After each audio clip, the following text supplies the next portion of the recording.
Takwa Talks with AI. When Takwa talks to technology, obrolan ringan menambah ketakwaan.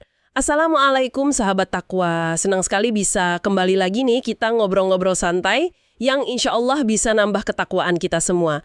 Hari ini kita mau coba bedah satu ayat lagi nih. Ayat ke-9 dari surat Al-Baqarah. Pendek ayatnya tapi dalam banget maknanya.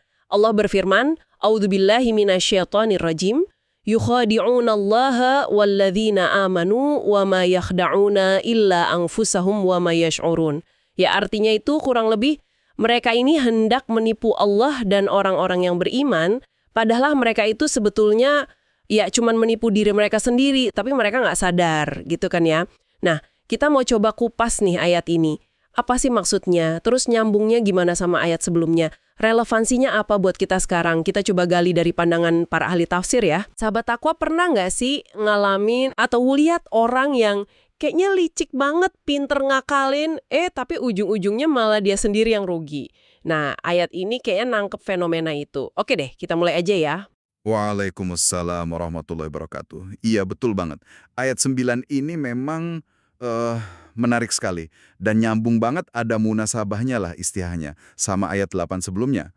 Para mufasir kita kayak Imam Az-Zamakhsyari atau Ar-Razi itu menjelaskan kalau ayat 8 kan ngenalin kita sama orang munafik nih yang ngakunya beriman padahal hatinya enggak. Iya. Nah, ayat 9 ini langsung nunjuki sebenarnya apa sih yang mereka lakukan di balik pengakuan palsu itu? Ternyata niatnya itu ya itu tadi, menipu. Dan yang lebih penting lagi, ayat ini langsung ngasih tahu hasil akhirnya. Gagal total, malah rugi sendiri. Jadi fokus awal kita memang di bagian ini nih. Yukhadi'unallaha walladzina amanu. Mereka hendak menipu Allah dan orang-orang yang beriman. Oke, kata kuncinya yukhadi'un, menipu ya. Tapi menipu di sini tuh maksudnya gimana sih? Apa sekedar bohong biasa aja atau ada makna lain? Ini lebih dalam dari sekedar bohong sih. Ulama bahasa dan tafsir, kayak Al-Wahidi atau Al-Qurtubi, itu menjelasin kalau akar kata khada'a itu punya beberapa lapis makna gitu. Ada makna ikhfa, jadi menyembunyikan sesuatu. Ya, dalam konteks ini, nyembunyiin kekafiran di balik kedok iman. Terus ada makna fasad, merusak. Mereka ini merusak tatanan komunitas muslim dari dalam. Oh, jadi kayak musuh dalam selimut gitu ya? Bisa dibilang gitu. Dan ada juga makna iham, artinya ngasih kesan yang keliru, ilusi lah. Jadi mereka berusaha tampil seolah-olah bagian dari orang beriman. Jadi ini bukan cuma bohong pasif, tapi aktif gitu. Nyembunyiin, ngerusak, ngelabuin. Wah, kompleks juga ya artinya. Tapi nih, yang jadi pertanyaan gede banget. Gimana ceritanya manusia mau nipu Allah? Kan Allah maha tahu segalanya. Sampai isi hati paling dalam aja tahu. Kayak mustahil nggak sih? Nah, ini pertanyaan penting banget. Dan para ulama tafsir ngasih beberapa penjelasan nih buat kita paham. Pertama, banyak yang menafsirkan kalau menipu Allah di sini, itu maksudnya ya menipu Rasulullah SAW. Logikanya gimana? Ya kayak yang dijelasin Al-Hasan Al-Basri, terus dikutip banyak mufasir lain, kalau nipu utusan Allah, ya sama aja nipu Allah. Oh, karena taat sama Rasul kan bagian dari taat sama Allah ya, kayak di ayat lain disebutin. Betul sekali. Kayak di An-Nisa ayat 80 itu kan. Jadi ini juga sekaligus bentuk pemuliaan Allah buat Rasulnya. Terus yang kedua, ada juga yang ngeliat ini sebagai cerminan dari, ya, prasangka bodoh mereka aja. Si orang munafik ini, karena mereka cetek ilmunya tentang sifat Allah, ya mereka nyangka aja bisa ngelabuin Allah sama kayak ngelabuin manusia. Ah, oke. Jadi karena ketidaktahuan mereka sendiri ya. Ya, Az-Zamakhsyari itu menyoroti aspek kebodohan mereka ini. Mereka nggak sadar aja gitu betapa luasnya ilmu Allah. Ketiga, nah ini pandangannya umum juga dari Ibnu Jurayj sampai Al-Qasimi gitu ya. Mereka bilang target utama tipuan mereka itu sebenarnya ya orang-orang beriman. Oh, jadi bukan Allah secara langsung. Target utamanya bukan. Tujuannya itu duniawi banget. Biar aman, nggak kena hukum kayak orang kafir, terus bisa dapat bagian ghanimah kalau ada perang, sama bisa ngorek-ngorek info rahasia kaum muslimin. Licik juga ya tujuannya. Banget. Terus kenapa disebut menipu Allah? Nah ini bisa jadi buat nunjukin betapa parahnya perbuatan mereka, karena ini udah nyongkut agama Allah, atau ya itu tadi, karena nipu orang beriman yang taat itu sama aja nantang Allah. Terus, gimana Allah bales tipuan mereka? Kan ada ayat lain yang bilang Allah khada'ahum gitu ya. Apa Allah nipu balik? Nah, ini perlu diluruskan. Bukan berarti Allah nipu balik kayak cara mereka. Para ulama jelasin, Allah itu balas dengan caranya yang maha adil. Misalnya nih, Allah biarin aja mereka dalam kesesatan. Itu namanya istidraj. Dibiarkan makin jauh. Dibiarkan tapi sebenarnya menuju kehancuran ya. Tepat. Terus Allah juga terapin hukum Islam ke mereka secara lahiriah aja di dunia. Nggak dihukum kayak orang kafir. Padahal di mata Allah ya mereka kafir. Dan puncaknya, nanti di akhirat Allah siapin balasan yang setimpal. Jadi, balasan tipuan Allah itu ya berupa pembiaran yang ngejerumusin sama hukuman akhirat yang pasti. Jadi sia-sia banget ya usaha nipu Allah itu, malah kena istidraj. Oke, nah ini nyambung ke bagian kedua ayat yang menurut saya ngena banget nih. Wa ma yakhda'una illa anfusahum. Padahal mereka hanya menipu diri sendiri. Ini ironis banget sih. Mereka ngerasa pinter, ngerasa berhasil gitu ya ngelabuin. Tapi Quran bilang salah besar. Yang ketipu itu ya kalian sendiri. Persis, ini inti kegagalan strategi mereka. Hampir semua mufasir, dari generasi awal kayak Ibnu Zaid sampai ulama sekarang kayak Syekh As-Sa'gi, sepakat kalau makna utama menipu diri sendiri itu ya, dampak buruknya perbuatan mereka itu pasti balik ke mereka sendiri. Bukan Allah yang rugi, bukan juga orang beriman secara hakiki. Konsekuensinya, hukumannya, ruginya 100% balik ke mereka. Kayak peribahasa kita itu ya, senjatan makan tuan. Atau gali lubang, malah kejeblos sendiri. Benar-benar kena batunya. Betul-betul. Selain itu ada juga dimensi psikologisnya nih. Kayak Al-Zamakhsyari sama Ibnu Asyur itu nambahin, mereka itu nipu diri sendiri pakai angan-angan kosong. Angan-angan kosong gimana maksudnya? Ya mereka kayak ngeyakinin diri sendiri gitu. Ah, aman lah. Pasti berhasil kok cara ini. Padahal itu cuma ilusi buat nenangin hati nurani mereka aja yang mungkin sebenarnya sedikit resah atau takut. Mereka kejebak harapan palsu bikinan sendiri. Terus bentuk nyata kerugian yang balik ke mereka itu gimana? Cuma di akhirat aja atau di dunia juga udah kelihatan? Oh, nggak cuma di akhirat. Mufasir kayak Muqatil bin Sulaiman atau Al-Bagawi itu jelasin ruginya ya dunia akhirat. Di dunia, seringkali Allah bongkar kemunafikan mereka lewat wahyu ke Nabi Muhammad. Malu kan jadinya? Hina. Terus hidup mereka juga nggak tenang. Cemas terus, takut ketahuan kedoknya. Sama pasti dengki lihat Islam maju. Gelisahlah hidupnya. Di akhirat, ya jelas balasannya azab pedih di kerak neraka. Kan udah dijelasin juga di ayat lain. Kata anfus atau diri di sini itu nunjuk ke hakikat mereka. Jiwa mereka, esensi diri mereka yang rusak gara-gara perbuatan itu. Makin jelas ya betapa ruginya perbuatan mereka. Tapi yang lebih serem lagi nih, bagian terakhir ayatnya. Wama yash'urun, sedang mereka tidak menyadari.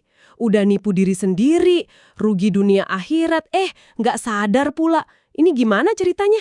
Kok bisa sampai segitunya nggak sadar? Nah ini dia puncak tragedinya kemunafikan. Ketidaksadaran itu, para ulama jelasin, wama yash'urun, ini artinya mereka tuh bener-bener nggak ngeh, nggak ngerasa, nggak sadar sama sekali sama hakikat perbuatan mereka dan akibat fatalnya.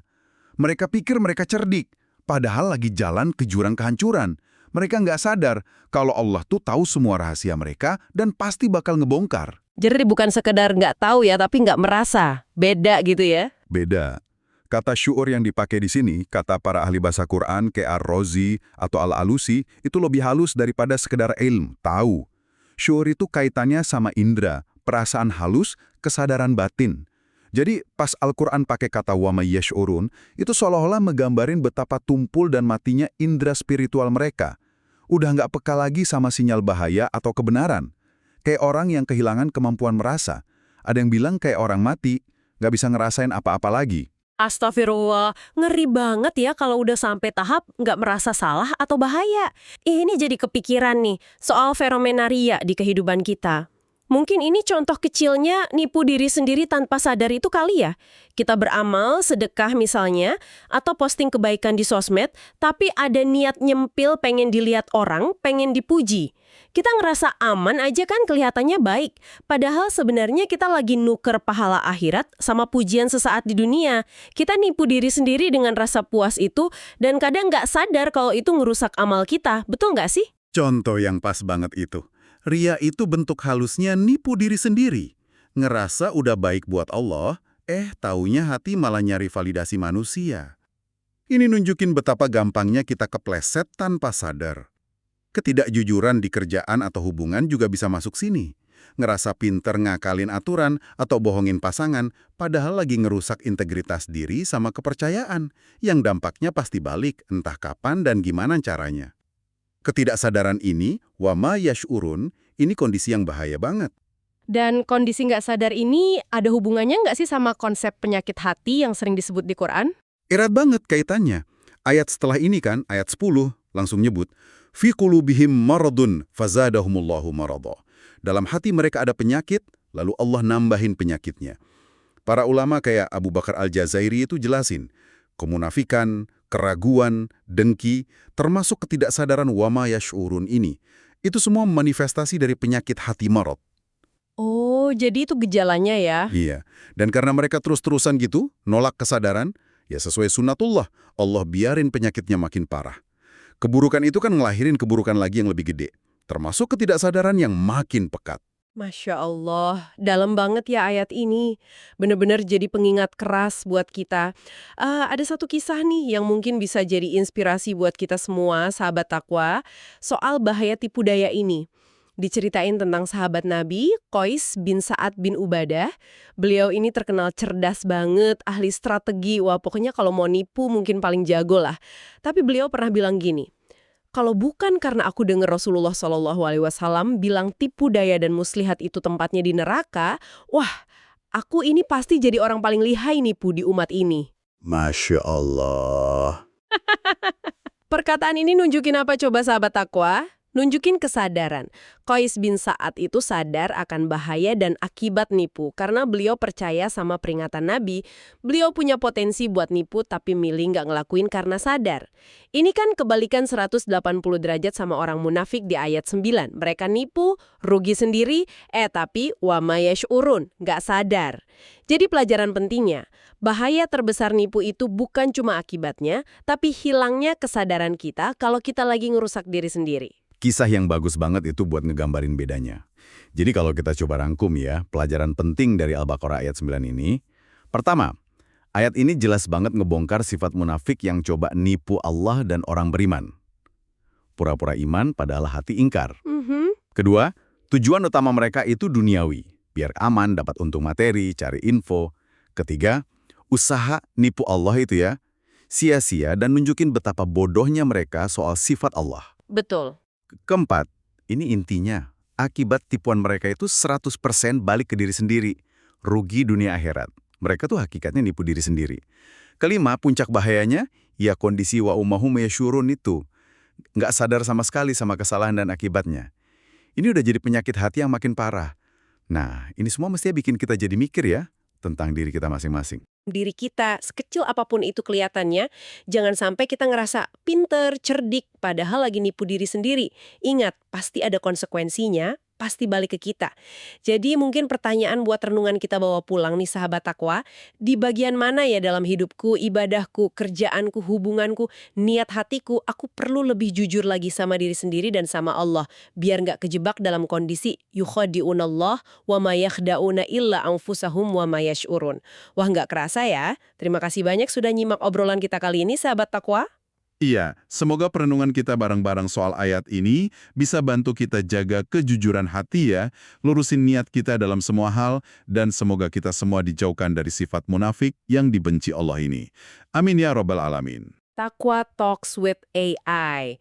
When Takwa talks to technology, obrolan ringan menambah ketakwaan.